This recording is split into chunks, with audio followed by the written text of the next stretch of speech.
developing our practice or helping someone with theirs, all of our minds are going to need orientation. So although the purpose of and the end of practice is really to fully understand ourselves, it's pretty difficult to do so without some external guidance. Texts that were written and interpreted by people who've walked a similar path are useful because they've been where we are before and can provide, much needed context. So I know a lot of you in this room and people listening, have meditated before, and some of you have meditated a long time.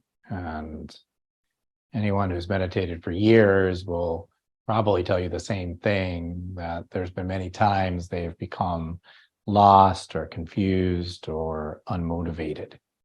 So teachers and teachings provide us with much needed direction at these times. And then there's also a question of efficiency. So good teachers help their students find ways not to make the same mistakes they did. And they hand down the wisdom they have gained so that their students can have hopefully an easier time achieving their goals.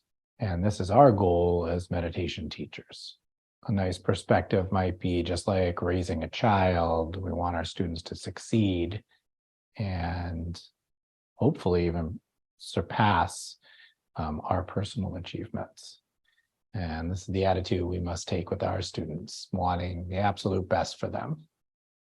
So we're going to be using perspective and texts and ideas to help ourselves and our mentees do that. And I've personally studied many texts, but after some years of doing that, I've kind of brought with me and to share with you the ones that really have brought me the most clarity when working with students, and of course myself. So the texts we're going to be thinking about are the Yoga Sutras of Patanjali, which I know many of you are familiar with, the Yoga Spandakarika, and the Tai Te Ching. And these three texts provide what I believe to be really essential guidance on practice. You don't have to know these texts by heart. You don't have to, this course is not, you could spend, the entire time of this course just studying one of these texts and still have a lot more to think about. So, I don't want you to think to yourselves, oh, I better get going and know everything about these 3 or 6 texts. But we're going to be highlighting pieces of them, and I'd like for us to consider them as some books we're going to have next to our bookshelf and in our offices and next to our cushions, right? That we're going to reference for a long time, hopefully the rest of our lives. And so here we're going to be getting like a good basic idea of them. But today I wanted to talk about the orientation available in them, so we can begin to see how we might use them. So first we have the Yoga Sutras, the Yoga Sutras of Patanjali. Patanjali wrote them. It's a fantastic yoga text. It's comprised of 4 chapters written for 4 different students. It was written somewhere between 200 BC and 200 CE. And it's really an essential guide to understanding the process of meditation from a few different angles and experience levels. It orients us to the principles of finding ourselves from a linear or dual or dualistic perspective. So we'll be using that word. You'll hear me interchange them, like linear, dualistic, or dual. And that basically means it supports the idea that our perception of the world is limited, and through a series of transformations, we can get beyond our perceptions and see our true nature. The first two chapters are probably the most useful for understanding the meditation process from its beginnings. And then chapter 3 adds the process of meditation specifically as Patanjali sees it.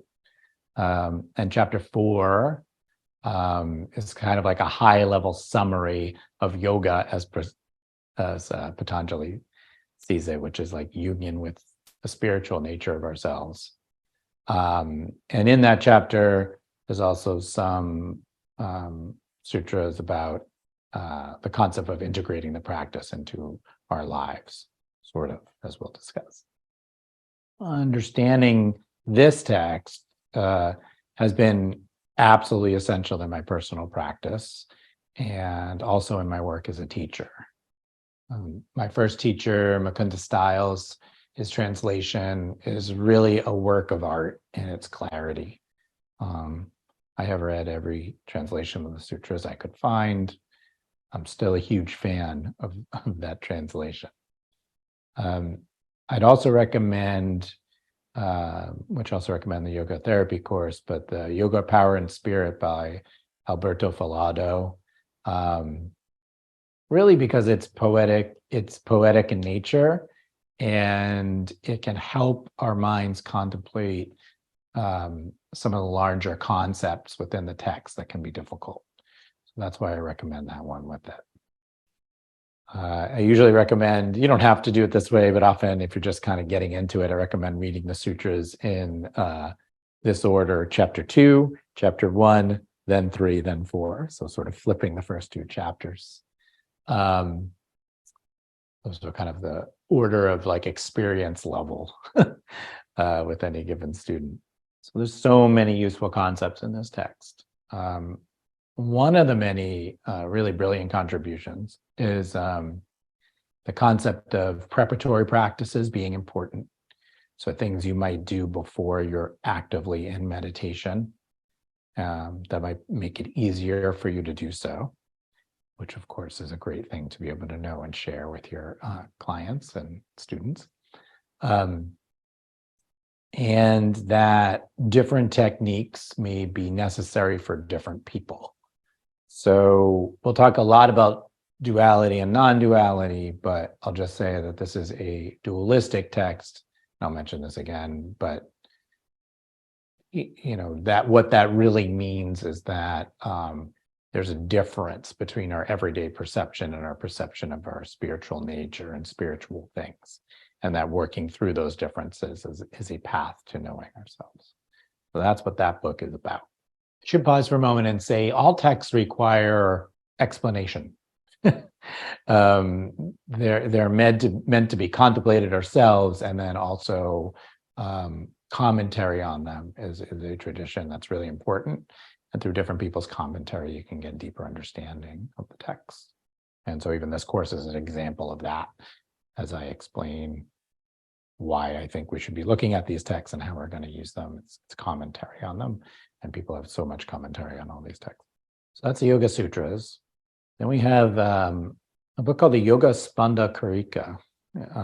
It's a text associated with the Kashmiri Shaivism tradition. And it was written around 800 CE. It's tantric in nature, if you were going to put a label on it. Interesting thing about Kashmir and Kashmiri Shaivism is that it was a place where a lot of ideas got mixed up because of trade routes. So there's a lot of different influences in terms of spiritual practice that came through there. So it was influential on a lot of other traditions, including Buddhism, but also those traditions influenced it. So it's an interesting area of the world spiritually.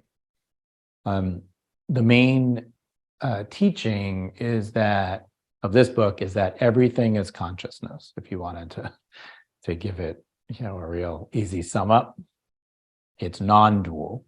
It's only one thing. It's not linear. Do this, then do that, then do this. It doesn't do that for us. It supports our view of the world that what we see is real and probably important to us. And because of that, it is a much more difficult text to understand in the beginning because it requires an expanded perspective that could be obscured by our relationship to our thoughts. In that way, maybe the Yoga Sutras would be easier. If you're going to give it a word, I don't know if that's really the right word, but it's easier to understand, like, the way I am now is not the way I want to be, and then I do a bunch of things and then it is the way I want it to be, more linear. So this is more circular in its approach. However, this kind of non-dualistic, non-linear viewpoint can be a really important shift for many meditators. It can move our perspective from seeing things as a problem to be solved to simply seeing all things as an expression of freedom. No right or wrong, no issues to be solved, only the acknowledgement and practice of seeing everything in the world as a beautiful dance, reminding us of bigger truths. And the main truth being that we're connected and that all things are beautiful because they exist at all. So even though this point of view is kind of fundamentally different than the Yoga Sutras, it's also the same. It contains a lot of the same concepts in a different form. So together they can be very powerful. And it also contains the idea of desire being a vehicle to self-knowledge. And that concept is really the opposite of what's in the Yoga Sutras, which is these thoughts and desires being a problem. We have to get beyond them to see things clearly. In this book, it points to desire as a vehicle to self-knowledge. And that can be really revolutionary in someone's practice when understood at the right time. So that's the Spandakarika. So you have this is dualistic, well-known yoga text. Interestingly, a lot of yoga teachers, which most of you are, don't really understand this distinction. That this text is in most teacher trainings. It's a dualistic text, not the only way to look at things. So it's often presented as the only way to look at things, but that is not true. And then you have this other example of a non-dualistic text, which kind of frees our mind from that linear way of looking at things. Neither is better or worse. They work actually really well together. And then I'm sort of sharing with us this third text, which isn't a yoga text at all. It's the Tai Te Ching. It's written around 400 BCE. The translation of that is often translated as something like the Book of the Way. It's the source text of Taoism, which basically holds that humans should live in balance with nature. And to do that, we need to live in harmony with the way things are. The text has a really amazing way of giving us advice on how to do this in our minds as well in relationship. So both sides of it. And the reason why it's here in these three books is regular reading of this text can balance the mind states that the other two texts mentioned can create. So it's easy with the other two texts to get a little overwhelmed mentally. They can show us the way and give us a lot of clarity. They can also make us go, whoa, this is really hard and confusing. I'm having a lot of thought processes. And I like to think of the Tao as like the opposite of that. So you can also think of it as like taking a deep breath and then a big sigh. Gives you a moment of clarity and like what can be like the chaotic inner world of self-exploration. So in this text, there's simply balance and imbalance. And also there's this concept of that there's nothing to correct except maybe our own beliefs or the way we're leaning. So we're leaning towards balance. So the text is complete in itself in a lot of ways. That's maybe obvious because Taoism is a whole sort of the way of being that people follow. But we're going to look at it slightly differently in that it's also a great complement to these other ways of thinking and texts, allowing us to focus on this balance and harmony above all else. And at different times, these different viewpoints will be more appealing or easier for our minds to understand. That's great. One way to look at these texts is the sutras are concerned with the differences between spiritual and regular states. The Spandakarika and the Tao are concerned with dispelling the notion that they're different. I guess my contribution to this situation is this. I've experienced that combining these points of view can propel self-understanding forward at a very rapid rate. And this is why we're using them in this course. I should say that that's not the way these are usually taught. You would usually sort of get on board with one, one concept and ride it, use that for your practice. But I have found, and it was part of the way I was taught to think about these things, that the combination can be much more useful and can sort of dislodge the stuckness of our minds, which if we have a problem, that would be it, right? Getting in our own way. So we're going to use these texts to get out of our own way. But what I'm going to suggest is that we're in a constant relationship with these three texts. So sometimes we'll be fully invested in one. Sometimes we'll be comparing and contrasting them. Like all relationships, sometimes we'll need short breaks from them so that we can clear our mind. But I believe that these texts and a few others that I've mentioned that can complement them could really keep your mind on the path and moving towards the places you want to go for a very, very long time. And I will end this by saying, may we all experience the gift of insight from these great, great works. Thank you for your attention. See you soon. Om Shanti.